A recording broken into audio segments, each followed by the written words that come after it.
There is a saying that practice makes perfect, and it's a lovely sentiment, and I certainly encourage everyone to practice their passions until they're really good at them. But what if that someone is a surgeon operating on you? Do you really want them to practice? I think you would prefer they were perfect already. So luckily, there's a simulation for that as well. There sure is, and I've created it. Hi, I'm Greg from the Medical Device Research Institute, and today we're going to use our sinus surgery simulator to take a tour of a virtual head. But first, let me tell you a little bit more about what's inside a real one. Connected to our nasal passages are some air-filled spaces called sinuses. These help drain fluid and mucus, but can sometimes become blocked. To find out more, doctors can use a procedure called endoscopy, where a small camera tube is fed up the nose through the sinuses. And we've come up with a brand new way for surgeons to practice using our virtual reality endoscopy trainer. A powerful laptop displays a 3D image that we can manipulate with this controller, which acts as a virtual camera. It's a special type of controller called a haptic device, which means it can give feedback as resistant pressure or vibrations. As I move the controller, the image responds and we can move further and further into the sinuses.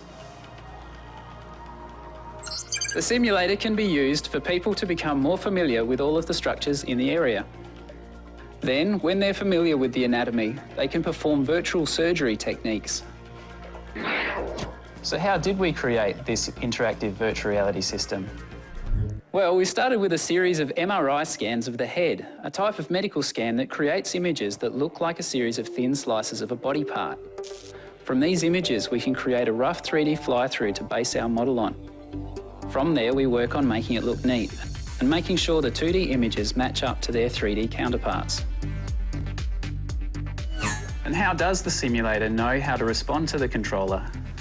The controller is powered by 3 motors that also record how we move it and send this information back to the computer. Our complex software interprets the information and moves the image to match. It can change the location of the video and show how the surfaces move and stretch.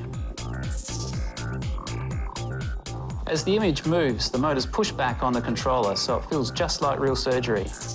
As we move the virtual camera further and further into the virtual sinus, it gets more and more difficult to move the camera, because in reality there will be friction from the sides of the camera tube.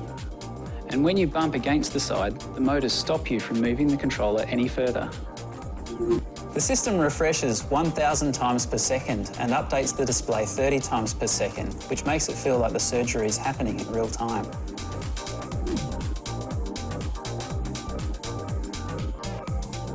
So thanks to our simulator, surgeons can have perfect technique before they've even held a scalpel. I'm just a little bit